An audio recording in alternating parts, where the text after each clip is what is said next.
திருப்பரங்குன்றம் மலைக்கு வயசு எவ்வளோன்னா அது கணக்கிடவே முடியாது. ஆனால் திருப்பரங்குன்றம் மலையை வச்சு நடக்கக்கூடிய சர்ச்சைகளுக்கும் சம்பவங்களுக்கும் கிட்டத்தட்ட 100 வருஷத்துக்கு மேலே நடந்துகிட்டு இருக்காது. சட்ட ரீதியாக அந்த மலை யாருக்கு சொந்தம் அப்படி இப்படின்னு ஏகப்பட்ட தீர்ப்புகள் வந்திருக்கு. இன்னும் கூட தீர்ப்புகள் வரலாம். இப்போ புதுசாக அது மேலே கூடிய தூணை மையமாக வச்சும் நிறைய சட்ட ரீதியாக அரசியல் ரீதியாக வெவ்வேறு சம்பவங்கள் நடந்துகிட்டு இருக்கு. இதெல்லாம் ஒரு புறம். அதோட ரொம்ப முக்கியமாக இன்னொரு புறம் இருக்குது. அது என்னன்னா, அந்த மலை இருக்கக்கூடிய அந்த மலையினுடைய தொல்லியல் சான்றுகள் என்ன, அந்த மலையில் இருக்கக்கூடிய கல்வெட்டு சான்றுகள் என்ன, பண்பாட்டு ரீதியாக அந்த மலையும் தமிழ்நாடும் கொள்ளக்கூடிய உறவு என்ன, இதுக்கெல்லாம் அப்பாற்பட்டு அந்த மலையில் எந்தெந்த விஷயங்கள் எல்லாம் தமிழ் மக்கள் எந்த காலமும் நம்ம நினைவில் வச்சுக்க வேண்டிய தேவையை இப்போ இந்த சூழல் உருவாக்கி இருக்குது. அதை பற்றியெல்லாம் நம்ம தெரிஞ்சுக்க வேண்டிய அவசியம் இருக்கிறதுனால ஐயா தொல்லியல் ஆய்வறிஞர் சாந்தலிங்க ஐயாட்ட பேசி தெரிஞ்சுக்க போகிறோம். ஐயா வணக்கம். ஐயா வணக்கம். திருப்பரங்குன்றம் மலையை தமிழ் பண்பாட்டு சூழலிருந்து ஒப்பிட்டு பார்க்குறோன்னு வைங்க. அந்த மலை எவ்வளவு தூரம் நம்மளோட உறவு கொள்வது, எதையெல்லாம் நம்ம அதில் கவனிக்க வேண்டியது? சரி, திருப்பரங்குன்றம் மலையில் 2000 வருடங்களுக்கு முன்பாகவே வரலாற்று சின்னங்கள் இருந்திருக்கின்றன. முதல் எழுத்துப்பூர்வ சான்று என்று சொன்னால் இந்த மலையின் மேற்கு பக்கம் இருக்கக்கூடிய ஒரு வரலாற்று சின்னம் மத்திய அரசு தொல்லியல் துறையால் பராமரிக்கப்பட்டு வருகிறது, பாதுகாக்கப்பட்டு வருகிறது. அங்கே சமண முனிவர்கள் தங்கியதற்கான கல் படுக்கைகளும் அன்றைய காலத்தில் வெட்டப்பட்ட தமிழ் எழுத்துக்களான கல்வெட்டுகளும் இருக்கின்றன. அதிலே அந்துவன் கொடுவிதவன் என்ற ஒரு தொடர் ஒரு கல்வெட்டு வருகிறது. அந்த அந்துவன் என்பவன் சங்க காலத்திலே ஒரு புலவன் நல்லந்துவனார் என்ற பெயரிலே வாழ்ந்தார் என்பதை அந்துவன் பாடிய சந்துகளு நெடுவரை என்று சொல்லக்கூடிய மதுரை காஞ்சி குறிப்பின் மூலமாக அறிகிறோம். அந்த நல்லந்துவனார் பாடிய ஒரு அகநானூற்று பாடலில் இது முருகன் குன்றம் என்றும் பேசப்பட்டிருக்கிறது. எனவே 2000 ஆண்டுகளுக்கு முன்பாகவே ஒரு பக்கம் சமணர்கள் வாழ்ந்த ஒரு பகுதியாகவும் முருகனை வழிபடக்கூடியவர்கள் வாழ்ந்த ஒரு மலையாகவும் அதை பார்க்கிறோம். எனவே அதற்கு பிறகு அந்த சமணத்தினுடைய தொடர்ச்சியாக 10ஆம் நூற்றாண்டிலும் 2 சிற்பங்களை இந்த மலையின் அடிவாரத்தில் இன்று இருக்கக்கூடிய பழனி ஆண்டவர் கோயிலுடைய பின்புறம் இருக்கக்கூடிய இயற்கையான சுனையில் சிற்பங்களை வெட்டி கல்வெட்டுகளை வெட்டி இருக்கிறார்கள். அதுபோல் மலை உச்சியில் இன்று இருக்கக்கூடிய காசி விஸ்வநாதர் கோயிலுக்கு எதிராக இருக்கக்கூடிய அந்த ஒரு குளம், ஒரு நீர் ஊற்று, அதிலே அந்த மலையில் 2 உருவங்களை சமண உருவங்களை வெட்டியிருக்கிறார்கள். எனவே சமணர்கள் 2000 ஆண்டுகளாக 2000 ஆண்டுகளுக்கு முன்பிருந்து 1000 ஆண்டுகள் வரை வாழ்ந்தார்கள். அண்மையிலே நாங்கள் கண்டுபிடித்த ஒரு கல்வெட்டின் மூலமாக அருட்டநேமி படாரர் என்ற சமண துறவி 20 நாட்களுக்கு மேல் உண்ணா நோன்பிருந்து நிசீதிகை என்ற உண்ணா நோன்பிருந்து உயிர் நீத்த இடம் இது என்ற ஒரு கல்வெட்டை சமஸ்கிருத அதாவது கிரந்த எழுத்துக்களிலும் தமிழ் எழுத்துக்களிலும் வெளியிட்டிருக்கிறார்கள், பதிவு செய்திருக்கிறார்கள். இது 10ஆம் நூற்றாண்டு நிலைமை. இன்னொரு பக்கத்தில் பார்த்தால் முருகன் குன்றம் என்று சங்க காலத்திலே பாடப்பட்டது. அதற்கு பின்னால் நக்கீரர் காலத்திலே அறுபடை வீடுகளில் முதல் படை வீடாக முருகன் இந்த திருப்பரங்குன்றம் பேசப்பட்டிருக்கிறது. இது இலக்கிய சான்றுகள். வரலாற்று இன்னொரு இலக்கியம் என்று சொன்னால் 7ஆம் நூற்றாண்டிலே வாழ்ந்த தேவார இருவர் திருஞான சம்பந்தரும் அப்பரும் 8ஆம் நூற்றாண்டிலே வாழ்ந்த சுந்தரரும் இந்த கோயிலை திருப்பரங்குன்ற மலைக்கு வந்து பாடி இதை சிவன் கோயில் என்று பாடியிருக்கிறார்கள். அந்த பாடலுக்கு ஏற்ப கிபி 773 பராந்தக நெடுஞ்செழிய வரகுணன் என்ற அரசன் காலத்தில் அவனுடைய ஆட்சி ஆண்டு 6, அதைத்தான் 773 என்று சொல்கிறேன். அந்த காலத்தில் அவனுடைய தளபதியாக இருந்த சாத்தன் கணபதி என்பவர்தான் இப்போது இருக்கக்கூடிய குடைவரை கோயிலை குடைவித்தவர். 5 தெய்வங்களுக்குமான கோயிலாக இது இருக்கிறது. கிழக்கு பார்த்த ஒரு கருவறையிலே சிவனும், மேற்கு பார்த்த கருவறையிலே பெருமாளும், இடையில் இருக்கக்கூடிய அந்த மண்டபம் போன்ற பகுதியிலே விநாயகரும் துர்க்கையும் முருகனும் இருக்கிறார்கள். எனவே 5 தெய்வங்களுக்கான பஞ்சாயத கோட்பாட்டின் அடிப்படையில் இந்த கோயில் 773 உருவாக்கப்பட்டிருக்கிறது. அப்படி என்றால் தலைமை கடவுள் சிவபெருமான் தான், மற்றவர்கள் தான் உபகடவுளர்கள் தான். பரிவார தெய்வங்கள் என்று பின்னால் சொல்லுவார்கள். எனவே தலைமை கடவுள் இந்த மலைக்கு பரன் தான், சிவபரன், சிவபிரான். எனவேதான் பரங்குன்று என்று பெயர் வந்தது. அடை, சிறப்பு அடைக்காக திருப்பரங்குன்றம் என்று சொன்னோம். எனவே இந்த 8ஆம் நூற்றாண்டின் நிலைமை இது.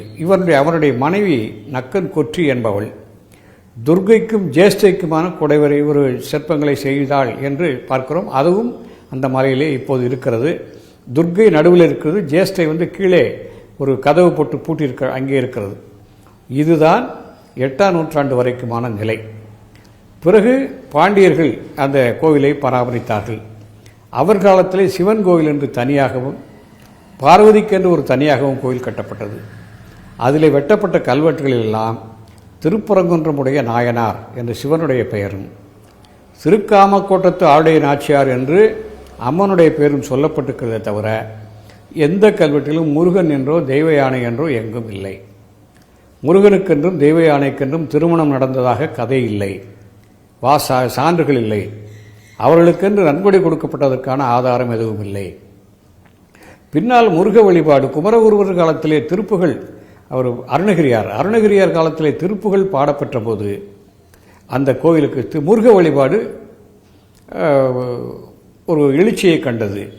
அதன் காரணமாக பல்வேறு மக்கள் முருகனுக்கென்று சிறப்பான வழிபாடுகளை, உதாரணமாக அந்த பால்குடம் எடுப்பது, வைகாசி விசாகத்திலே பால்குடம் எடுப்பது, பங்குனி உத்தரத்திலே திருமணம் செய்து வைப்பது, இவற்றையெல்லாம் கொண்டு வந்தார்கள். இதெல்லாம் நாயக்கர் காலத்திலே ஏற்பட்ட ஒரு வழக்கம். இந்த நாயக்கர் காலத்திலே தான் கோயிலுக்கு தீபம் ஏற்றுவதற்காக வென்று தனியாக ஒரு தூணை, தீபத்தூணை நிறுத்தியிருக்கிறார்கள். மதுரை நாயக்கர் காலம் சுமார் 300-350 ஆண்டுகளுக்கு முன்பாக. அதிலே ஒரு அனுமன் உருவத்தையும் போட்டு ஒரு கல்வெட்டையும் வெட்டியிருக்கிறார்கள், தீபத்தூண் என்றும். இதை யார் வேண்டுமானாலும் புண்ணியவான்கள் தீபம் ஏற்றலாம் என்றும் அந்த கல்வெட்டு சொல்லுகிறது. எனவே இதைத்தான் காலங்காலமாக மக்கள் தீபம் ஏற்றக்கூடிய தூணாக கருதி வழிபட்டு வந்திருக்கிறார்கள். இப்போதும் அந்த கடந்த 3ஆம் தேதியும் கூட அந்த தூணில்தான் வழக்கமாக தீபம் ஏற்றப்பட்டிருக்கிறது. அரசின் முயற்சியால், இந்து சமய அறநிலையத்துறையால் செய்யப்பட்டிருக்கிறது. சரியான ஏற்பாடு தான். இப்போது பிரச்சனைக்குரிய விஷயம் என்னவென்று சொன்னால், வேறு ஒரு தூணை தனியாக காட்டி இதில் தான் நாங்கள் நீண்ட நாட்களாக தீபம் ஏற்றிக்கொண்டு வந்தோம். பிரிட்டிஷார் ஆட்சி காலத்திலே 2ஆம் உலகப் போர் காரணத்திலே அதை தடுத்து நிறுத்தி விட்டார்கள் என்று சொன்னால் அதற்கு ஆதாரம் என்ன? 2ஆம் உலகப் போர் காலத்திலே ஒரு வழிபாட்டை நிறுத்த வேண்டும் என்பதற்கு அவர்களுக்கு என்ன அவசியம்? இந்த ஊரில் தான் வழிபாட்டை நிறுத்தினார்களா, திருவண்ணாமலை நிறுத்தினார்களா? இதற்கெல்லாம் ஆதாரம் இருக்கிறதா? செய்வழி செய்திகள் எப்போதும் வரலாறு ஆகாது. அவரவர்களுக்கு வேண்டிய கதைகளை கட்டிவிடலாம். எனவே அதை கொள்ளாமல் நிரந்தரமாக வெட்டப்பட்ட கல்வெட்டை வைத்துக்கொண்டு நாங்கள் சொல்லுகிறோம், இந்த கோயிலுக்கென்று கட்டப்பட்ட உருவாக்கப்பட்ட தூண் இப்போது இருக்கக்கூடிய நேற்று 3ஆம் தேதி ஏற்றப்பட்ட தூண் தான், தீபம் ஏற்றப்பட்ட தூண் தான். வேறு தூண் இருக்கிறது என்றால் அதை பலரும் பார்த்திருக்கிறார்கள். இப்போது புகைப்படம் எல்லா இடங்களிலும் பதிவாகி கொண்டிருக்கிறது. அதிலே சில ஜியோமெட்ரி, வட்டம், சதுரம் போன்ற குறியீடுகள்லாம் இருக்கின்றன. மேலே அளவீட்டு கருவி, தியோடலைட் என்று சொல்லக்கூடிய அளவீட்டு கருவி வைப்பதற்காக ஒரு பள்ளம் இருக்கிறது. அதை வைத்து மதுரை நகரை முழுவதும் பார்க்கின்ற வகையில் அளவீடு செய்திருக்கிறார்கள் என்றெல்லாம் அளவீட்டுத்துறையை சார்ந்தவர்கள் சொல்லுகிறார்கள். இதுபோன்ற ஒன்றுக்கும் மேற்பட்ட, இன்னும் ஒரு வருஷம் 6 தூண்கள் அங்கே இருப்பதாக சொல்லுகிறார். எனவே ஒன்றுக்கும் மேற்பட்ட தூண்கள் இருக்கின்றன. இந்த தூணில்தான் தீபம் ஏற்ற வேண்டும் என்பது சிக்கந்தர் தர்கா அங்கே இருக்கின்ற காரணத்தாலே அதற்கு ஏதாவது தொந்தரவு செய்ய வேண்டும் என்ற அரசியல் நோக்கத்தின் காரணமாகத்தான் இந்த முயற்சி எடுக்கப்படுகிறதே தவிர இதற்கு உண்மையான வரலாற்று ரீதியான காரணம் இல்லை. இப்போ இதுல இந்த தீபம் ஏற்ற நடைமுறை நாயக்கர் காலத்துல தான் அவங்க தூண் அமைக்கிறாங்க அப்படின்னா, தீபம் ஏற்றுகிற நடைமுறையும் தமிழகத்துல எப்ப இருந்து இருக்குது, இல்லை இங்க எப்படி அது ஒத்து போச்சு? என்ன தீபம் ஏற்றுவது காலங்காலமாக இருந்து வரக்கூடியது. எந்த ஆரம்ப 7ஆம் 8ஆம் நூற்றாண்டு காலத்திலேயே நமது கோயில்களுக்கு மக்கள் வழங்குகின்ற நன்கொடைகளிலே நொந்தா விளக்கு எரிப்பதற்காக ஆடுகள் கொடுத்தேன், மாடுகள் கொடுத்தேன், பொன் கொடுத்தேன் என்று சொல்லி நொந்தா விளக்குன்னு அணையாத விளக்குகள் எப்போதும் எரிந்து கொண்டே இருக்கும் கோயிலிலே, குறிப்பாக கருவறையிலே. எனவே தீபம் ஏற்றுவது என்பது 1500 1400 ஆண்டுகால பழக்கம். அது சைவ நம்பிக்கை, சமய நம்பிக்கை தான். ஆனால் கார்த்திகை தீபம் மலை உச்சியிலே ஏற்றினோம் என்பதற்கான சான்றுகளை நாம் மதுரை கல்வெட்டுகளில் எங்கும் பார்க்கவில்லை. கார்த்திகையில் விழாக்கள் கொண்டாடப்பட்டன என்பது மீனாட்சி அம்மன் கோயிலே கூட இருக்கு. எல்லா மாதத்திலும் விழாக்கள் கொண்டாடப்பட்டன, கார்த்திகையிலும் விழாக்கள் கொண்டாடப்பட்டன. நம் மலை மேலே தீபம் ஏற்றியது என்பதற்கான சான்றுகளை நான் இதுவரை பார்க்கவில்லை. அந்த நடைமுறை எப்போதும் தமிழ்நாட்டில் அதுதான் இப்போ பார்க்கக்கூடிய கல்வெட்டை வைத்துக்கொண்டு நாம் சொன்னால் ஒரு 300 ஆண்டுகளுக்கு முன்பாக இருந்து மதுரை திருப்பரங்குன்றத்தில் அந்த நடைமுறை இருந்திருக்கிறது. அப்படி ஒரு பழக்கம் நமக்கு ஆரம்பத்தில் இல்லை அப்படின்னா எப்போ இருந்து வந்திருக்கும், யாருக்கிட்ட இருந்து வந்திருக்கும்? அதுக்கு வந்து நேரடியாக எப்படி யாராவது சொன்னாதானே தெரியும். எங்கே பதிவுகள் இருந்தால் தானே. இப்போ இருக்கிற பதிவு 300 ஆண்டுகளுக்கு முந்தைய பதிவு. இப்போ அப்போ திருப்பரங்குன்றம் மலையில தர்கா வந்த காலகட்டம் எப்ப? தர்கா 13ஆம் நூற்றாண்டிலேயே ஒரு துறவி இறந்து போன இடம், துறவிக்காக எடுக்கப்பட்ட தர்கா. வேறு சிலர் வரலாற்று ரீதியாக சொல்லுவது இப்போ 1370 குமாரகம்மன்னர் காலத்திலே எழுந்த பெரிய புரட்சியின் காரணமாக சிக்கந்தர் ஷா என்பவரை கொன்ற இடத்திலே அவர் அங்கே போய் இறந்து போனார், அந்த இடத்திலே தர்கா கட்டப்பட்டதுன்னு சொல்லுகிறார்கள். ஆனால் இஸ்லாமியர்களின் மரபுப்படி இறந்தவர்களுக்கு தர்கா கட்டுவது இல்லை, துறவிகளுக்கு தான் தர்கா கட்டுவது என்று அவர்கள் சொன்னவே 12ஆம் நூற்றாண்டிலே வாழ்ந்த ஒரு சிக்கந்தர் என்ற துறவிக்காக கட்டப்பட்ட தர்கா. அதே போல் இப்போது நமது கோரிப்பாளையத்திற்குரிய தர்காக்களும் துறவிகளுக்காக கட்டப்பட்ட நினைவு சின்னங்களே தானே தவிர இறந்து போன அரசர்களுக்காக கட்டப்பட்டது அல்ல. நினைவு சின்னம் புதைச்சி அது மேலே ஒரு டோம் மாதிரி கட்டி அதை வழிபடுவது. எல்லா ஊர்களுக்கும் நாகூரில் இருக்கு, ஏர்வாடியில் இருக்கு, எல்லா இடத்துலையும் இது துறவிகளுக்கான ஒரு சமாதியைத்தான் அவர்கள் வணங்கி கொண்டிருக்கிறார்கள். அந்த மதத்தில் கொஞ்சம் ஆமாம் ஆமாம் ஆமாம். நாம் இங்கே சித்தர்கள்னு சொல்கிறோம், அவங்க துறவிகள்னு சொல்கிறாங்க. அப்போ இந்த இடத்துல சொல்லிக்கிறேன், அப்துல் சமது நம்ம அக்னி சிறகுகள், அப்துல் கலாம் எழுதிய அக்னி சிறகுகள் என்ற ஒரு நூலை அண்மையிலே வாசிக்கும் போது அவர் சொல்லுகிறார், அவருடைய தந்தை தினந்தோறும் கோயிலுக்கு போயிட்டு வருகின்ற போது, அவருடைய வழிபாட்டு பள்ளிவாசலுக்கு வருகின்ற போது அவரை எதிர்பார்த்து பல பேரும் காத்திருப்பார்கள். ஏன்னா அவர் ஒரு வயதில் கூடிய ஒரு ஆன்மீக ஞானி. அவரிடத்திலே எல்லோரும் ஒரு சொம்பு நிறைய தண்ணீர் கொண்டு வந்து அதிலே ஓதி கொடுப்பதற்காக, குரானை ஓதி கொடுப்பதற்கு கொடுப்பார்கள். அவர் 2 விரல்களை அந்த தண்ணீர் சொம்பிலே விட்டு ஓதி அவர்கள் கொடுப்பார். அவர் அதை கொண்டு சென்று வீட்டிலே பயன்படுத்துவார்கள். நோய்கள் அவர்களுக்கு பறந்துவிடும், நோயிலிருந்து விடுபடுவார்கள் என்று அவர் ஒரு கருத்தை அவருடைய நூலில் எழுதியிருக்கிறார். எனவே இது எல்லா சமயத்திலும், சைவ சமயத்திலும் அப்படிப்பட்ட ஆட்களை நான் பார்த்திருக்கேன். என்னுடைய தந்தையாரே கூட அது போன்ற ஒரு பழக்கத்தை, ஒரு தண்ணி, அதாவது அவர் கூட என்னுடைய தந்தையார் என்ன செய்வார்னா, சோறு வடிக்கின்ற கொதிக்கின்ற நேரத்திலே அந்த கொதி நீரை எடுத்துக்கொண்டு வந்து அதிலே 2 விரலை விட்டு ஏதோ ஒரு மந்திரம் சொல்லி கொடுப்பார். அதை எல்லோரும் எங்கள் கிராமத்திலே வாங்கி கொண்டு செல்வார்கள். எனவே இந்த விதமான பழக்க வழக்கங்கள் எல்லா சமயத்திலும் இருந்திருக்கின்றன. பெரியோர்கள், நன்கு கற்றவர்கள், அது ஞானிகள், உபதேசிகளிடத்திலே இவ்வாறான ஒரு வழக்கம் இருந்திருக்கிறது, எல்லா சமயத்துக்கும் பொதுவாக இருக்கிறது. அப்படித்தான் இந்த தொடர்ந்து இறந்தவருடைய சமாதிகளை வழிபடுவது அது நமக்கு தமிழ்நாட்டிலே பாரம்பரியமானது. வீர வழிபாடு, தாய் தெய்வ வழிபாடு, மூதாதையர் வழிபாடு என்பது நமக்கு ஆதி வழிபாடு. அதுதான்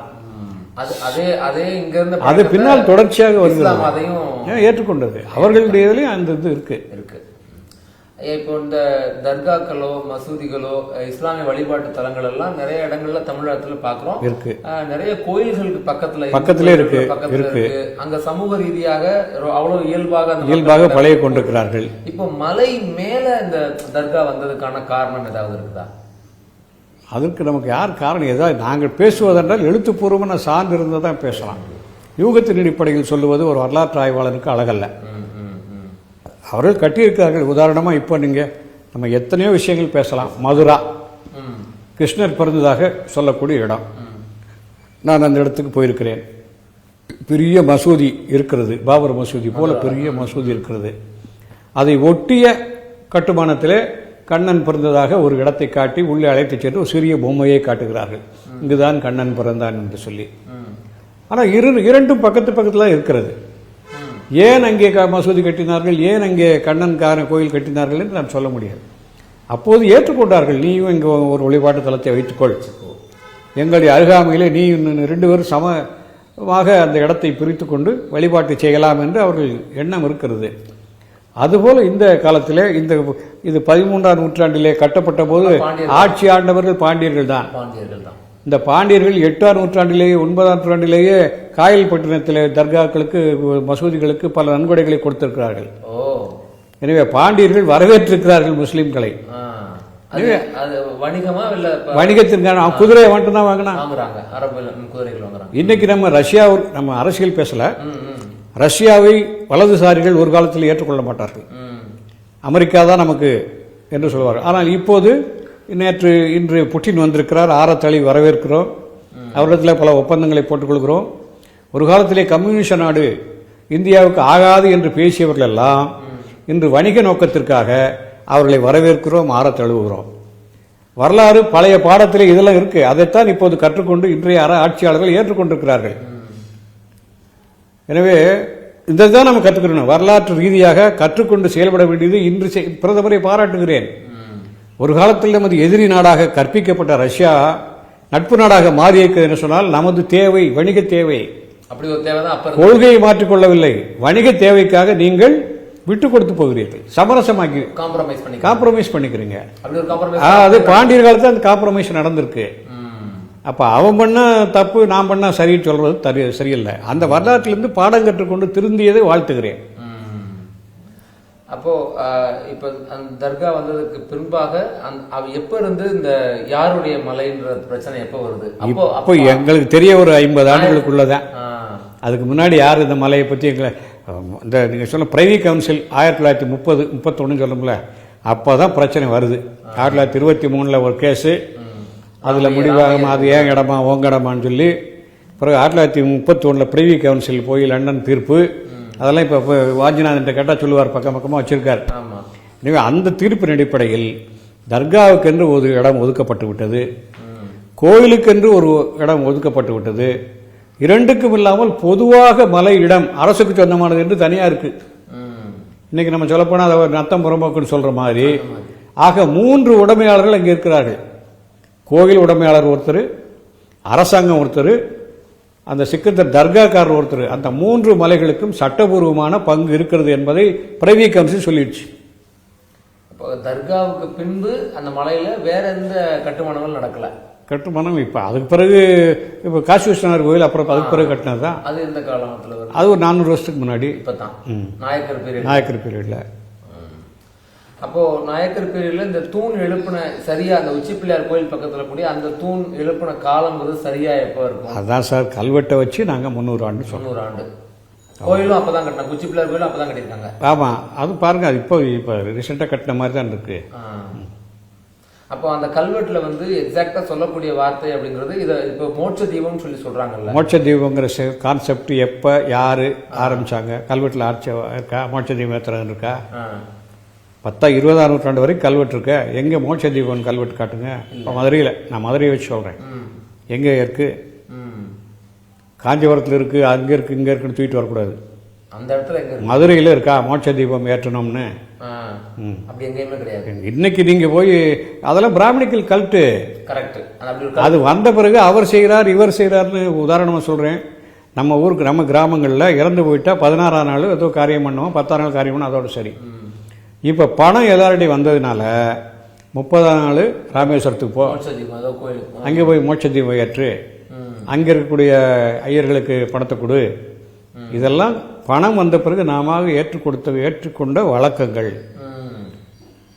ஒரு 2 வேனப்படி ஊர்க்காரனப்புறம் கூட்டு போ, சொந்தக்காரனப்புறம் கூட்டு போ, ராமேஸ்வரம் காட்டு, இது மாதிரி இதெல்லாம் பின்னால் நம்ம வசதிக்கு தகுந்தபடி மாற்றிக்கொண்ட வழக்கார்கள், பழக்க வழக்கங்கள். கான்செப்ட் எப்போ வந்ததுங்கிறதுக்கு யாரோ கரெக்டா டேட் சொல்லுங்க. தமிழ் மக்கள்கிட்ட இல்ல மோட்சம் நரகம்ங்கிறது நமக்கு எங்கே வந்துச்சு? உடனே திருக்குறள் 7 நரகத்தில் புகுவான்னு திருக்குறள் சொல்லலாம். அதெல்லாம் ஒரு நம்பிக்கை. விண்ணூர் புக வெகுண்டுன்னு ஒரு கல்வெட்டு இருக்கு, விண்ணூர்னு சொல்றாங்க. மோட்சம் நீங்க சொல்றது தமிழ்ல கல்வெட்டுல விண்ணூர், மேல ஒரு ஊர் இருக்குங்கிறது பழைய மக்களுடைய நம்பிக்கை. அது ப்ரூஃபா கிடையாது.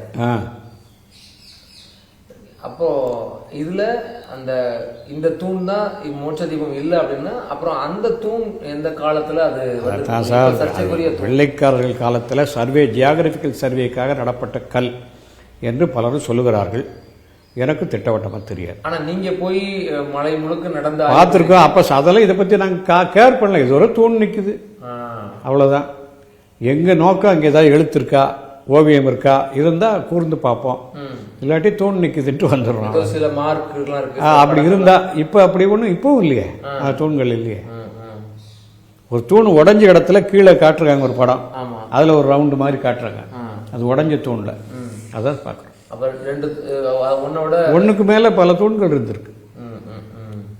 இப்போ இதே மாதிரி தூண் மதுரைக்குள்ள எண்பெருங்குன்ற 8 மதுரையுடைய எல்லா 8 மலையிலையும் இருக்கான்னு சொல்ல முடியாது.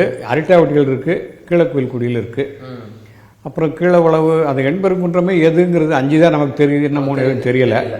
அதனால கரெக்டாக நம்ம சொல்ல முடியும்.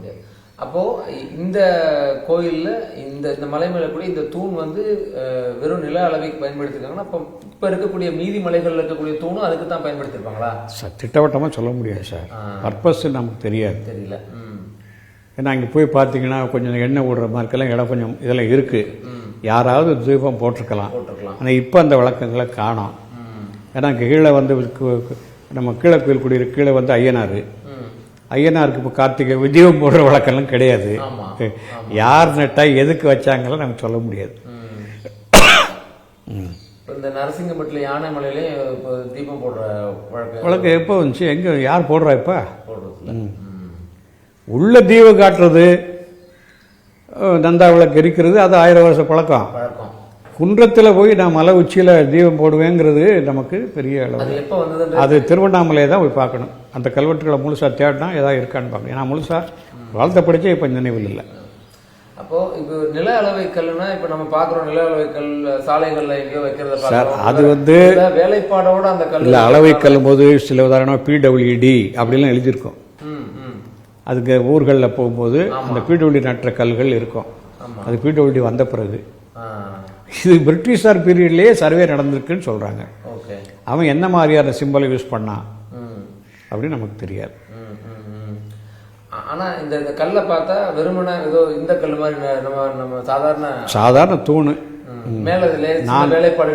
வேலைப்பாடில் ஒரு சதுரமான ஒரு இது இருக்கு. இப்போ இன்னைக்கு ஒரு படம் பார்த்தேன், இது மாதிரி ஒரு தூணில். இப்போ டிவியில் வருது, ஃபேஸ்புக்கில் ஒரு பணியாளர் தன் தலையில் ஒரு பிளாஸ்டிக் வாளியை கொண்டு போய் அந்த தூண் மேலே வச்சு தீபம் ஏற்றுறாரு. இப்போ வருது, இப்போ நடக்குது. அதனால் அந்த தூண்களை பின்னால் அப்படி பயன்படுத்திக்கலாம். சில இடங்களில் சும்மா தான் இருக்குது தீபத்தை ஏற்றுன்னு. எல்லாம் கார்த்திகை தீபம் திருவண்ணாமலை ஃபேமஸ் ஆன பிறகு இதெல்லாம் வந்திருக்கு. அது எப்போ ஃபேமஸ் ஆச்சுன்னு நம்ம ஆதாரம் அங்கே தான் தேடணும். அப்போ அந்த தூண்ல வந்து வேற யாராவது சமணர்கள் ஏன்னா ரொம்ப பிற்காலத்தில் பிரிட்டிஷ் காலத்தில் வந்திருக்குன்னு சொல்லிட்டீங்க. அதுக்கெல்லாம் சான்றுகள் கிடையாது. சமணர்கள் இப்போ அந்த இப்போ யாருமே போகிறதில்லை. எல்லாரும் காஞ்சிபுரம் பக்கம் இருக்கா 30,000 குடும்பம். என்னைக்கா ஒரு நாளைக்கு டூரிஸ்ட் பஸ் எடுத்துக்கிட்டு வந்து 10 பேர் வந்து பார்த்துட்டு போகிறாங்க. நம்ம சின்னம் ஏன்னு சொல்லி இந்த மேலே கோயில்குடியில் ஒரு ஆஃபீஸ் வச்சுருக்காங்க, சமண பண்பாட்டு மன்றம்னு. எப்பாவது ஒருக்க வந்து 4 பேர் 5 பேர் வந்துட்டு போகிறாங்களே தவிர இங்கே பெரிய அளவில் சமணர்கள் இல்லை. சேட்டு இவங்க இருக்காங்க, மார்வாடிகள். அவங்க இந்த சமணத்தை இல்லை, அவங்க சுவேதாம்பரர் ஆடை அணியக்கூடியவர்கள். அவர்கள் இதை பற்றி கொலை பண்ண அவங்க பூரா பளிங்களை செஞ்சுக்கிட்டு வீட்டில் வச்சு கும்பிட்றான். இதில் வந்து அப்போ சமணர்கள்ட்ட அவங்க காலத்தில் இருந்தப்போ இந்த மாதிரி ஏதாவது தீபம் ஏற்றுகிற வழக்கம்? தீபம் ஏற்றுகிற வழக்கம் அவர்களுக்கு கிடையாது. ஏனென்றால் அந்த தீபத்திலே சில உயிரினங்கள் விழுந்து செத்துரும். அதனால் இரவு நேரத்தில் தீபம் ஏற்ற மாட்டார்கள். அதனால தான் இரவுக்கு முன்பாகவே உண்டு விடுவது அவருடைய வழக்கம். பகல்லே சாப்பிடணும், 6 மணிக்குள்ளே சாப்பிடணும். அதனால் அவர்கள் தீபம் ஏற்றினார்கள் என்று இதை சொல்ல முடியாது. அப்போ அந்த கல்லில் வந்து விளக்கு ஏற்றுறதுக்கு மாதிரியான வடிவமே இல்லையே. அந்த வடிவமே இல்லை. சரி, காலை அப்போ அப்படி ஒரு வடிவமே இல்லாத பட்சத்தில் அது மேல இப்போ தீபம் ஏற்றணும் அப்படிங்கிற அரசியல், முழுக்க அரசியல் நோக்கம். மலை யாருக்கு சொந்தம் தொடங்கினதுல சர்ச்சை வந்து இப்போ இறுதியில வந்து தீபம் ஏற்றுவதில் தொடருது. அதான் சொல்றேன். இந்த 100 வருஷ பிரச்சனைகள்ல தீபத்தூண் வந்ததே இல்லையே. இப்பதான் வருது. ஏன் திடீர்னு தூண் அவங்ககிட்ட தான் கேட்கணும். யார் அதுக்கு தீவிரமாக இருக்காங்களோ அவங்ககிட்ட தான் கேட்கணும். ம். அதான் அது அரசியல் நோக்கம் இல்லை. சிக்கந்தர் தர்காவை இடத்தை மாற்றுவோம்னு ஒருத்தர் பேசுகிறாரா இல்லையா? ஆமாம். வி வில் ஷிஃப்ட் அப்படின்னு ஒருத்தர் முழங்குறாரா இல்லையா? அதான் நோக்கம். அவர் தான் டிக்ளேர் பண்ணுறாரு ஓப்பனா. அதுக்கு இன்னொரு அடியாளை வச்சு வேலை செய்கிறாரு. அப்போ நாம இப்போ இந்த இவங்க வந்து இன்னைக்கு ஆகமப்படி பேசினாலும் கூட பட் தொல்லியல் ரீதியாக நமக்கு ஒரு தூண் தான், ஒரே ஒரு தூண் தான். 300 ஆண்டுகளுக்கு முன்பு எடுக்கப்பட்டது ஒரு தூண் தான். அதில் தான் தீபம் ஏற்றினார்கள், இப்போது ஏற்றி கொண்டிருக்கிறார்கள். இப்போ தீபத்துக்கும் முருகனுக்கும் தொடர்பு இருக்குதா, இல்லை பொதுவாக சைவத்துக்கும் தீபத்துக்கும் தான் தொடர்பு? ஆமாம், அவன் கார்த்திகேயன் என்று அவனுக்கு ஒரு பெயர். 6 கார்த்திகை பெண்கள் மூலமாக வளர்ந்தவன் என்று புராணம். அந்த புராணங்கள்லாம் கட்டுக்கதை. தமிழர்களை பொறுத்தவரையில முருகன் அவன் சண்முகம் கிடையாது, கந்தன் கிடையாது, சுப்பிரமணியம் கிடையாது. அதுலேயே உங்களுடைய திரிபுவாதங்கள் வந்துருச்சு. நீ தமிழர்களை இந்த பெயர்கள் மூலமாக ஆள நினைக்கிறீர்கள். நீங்கள் முருகன் யாராவது பிராமணர்கள் பேர் வைக்கிறார்களா? சுப்பிரமணியன் தான் சுப்பிரமணிய சாமி வச்சிருக்காரு. முருகன் பேர் வச்ச நம்ம தமிழரை தான் கொண்டு போய் மந்திரி ஆக்கியிருக்காங்க மத்திய சர்க்காரில். ஆனால் எந்த பிராமணர் முருகன் பேர் வச்சிருக்காரு? அவன் குன்றுதோறும் ஆடு முருகன். அவன் ஒரு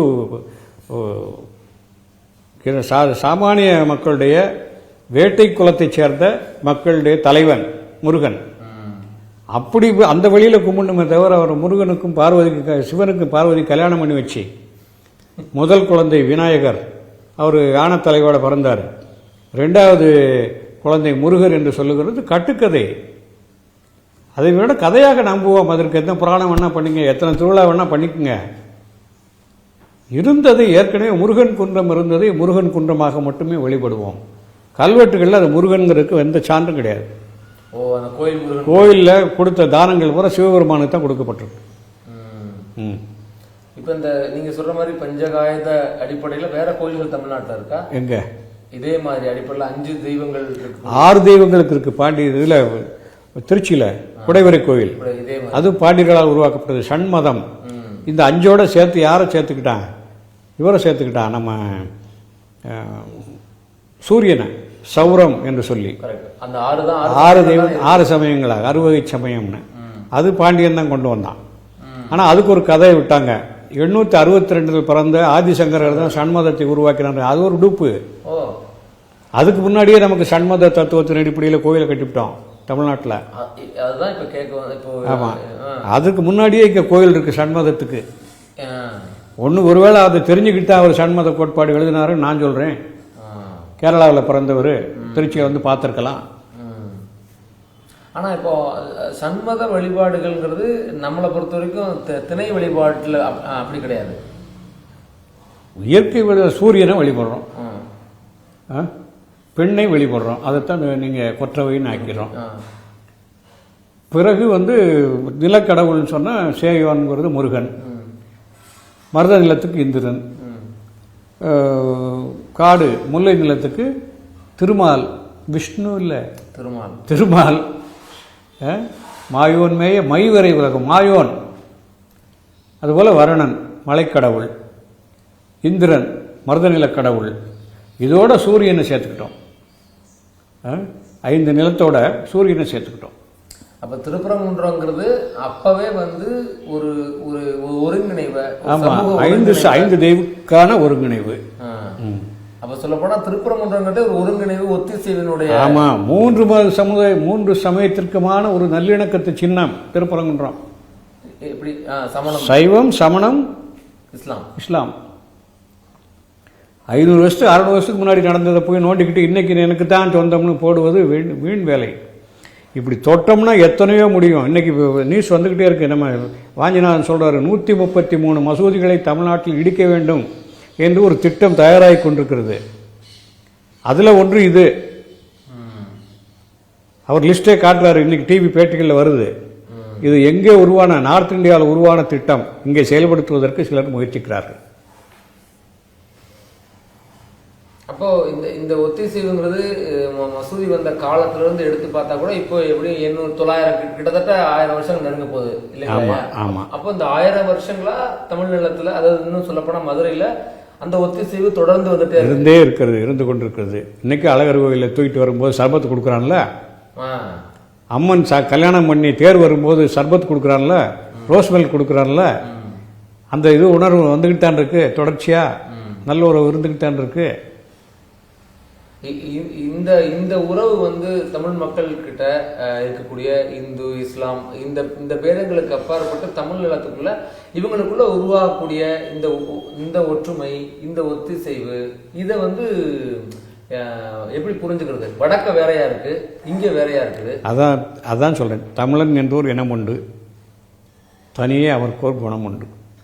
அமிழ்தம் அவனது மொழியாகும், அன்பே அவனது வழியாகும். அன்புதான் நமக்கு வழி, அனைவரும் சமம். வடக்கு அந்த எண்ணம் கிடையாது. அவங்க அந்த மனுநீதியை ஏற்றுக்கொள்பவர்கள் தான் வடக்க. மனுநீதியை ஏற்காதவர்கள் தமிழர்கள். எங்களுக்கு நீதி திருக்குறள். திருக்குறள் நீதி தான் எங்கள் நீதி. அது சமூக நீதி, சமநீதி.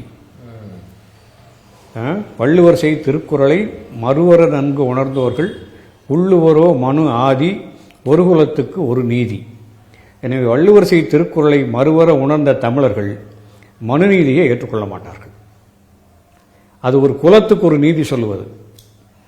ஏனென்றால் ஒருத்தர் சொன்னார்லே, அவர் பிராமணன், சனாதனி, இவர் தப்பு செய்திருக்க மாட்டார், இவருக்கு தவறான தண்டனையை ஒரு நீதிபதி கொடுத்து விட்டார், பிறகு நான் போய் என்னுடைய நண்பர் நீதிபதியாக இருந்தார், அவரிடத்தில் சொல்லி அவருடைய விடுதலை வாங்கி கொடுத்தேன்னு சொல்கிறார் இல்லையா, அதுதான் மண் நீதி. தமிழ்நாட்டில் அது நடக்காது. மதுரை பக்கத்தில் ஏற்கனவே நீதி தவறுன மண். கண்ணகி கதையில் உண்மை. அதுக்கு பிறகு உயிரை கொடுத்து அந்த நீதியை வளைந்த நீதியை நிமிர்த்தினான் பாண்டியன். அதுபோல மதுரை மீண்டும் மாறும். குற்றம் குற்றமே என்று நக்கீரன் சிவபெருமானை எடுத்து போராடினான். நீ நெற்றிக்கண் திறந்தாலும் குற்றம் குற்றமே, நீ எத்தனை ஆர்டர் போட்டாலும் குற்றம்னு இன்னைக்கு டெல்லிக்கு போயிருக்கோம். அவ்வளோ நீங்கள் கட் பண்ணாலும் சரி, போட்டாலும் சரி, முழுசா. அப்போ பண்பாட்டு ரீதியா இந்த இந்த இந்த ஒத்திசைவு இருக்குல்ல, இதை நீங்க சொன்ன மாதிரி பாண்டியன்ட்டு நம்ம கத்துக்க வேண்டியது ஒன்று இருக்குங்களா?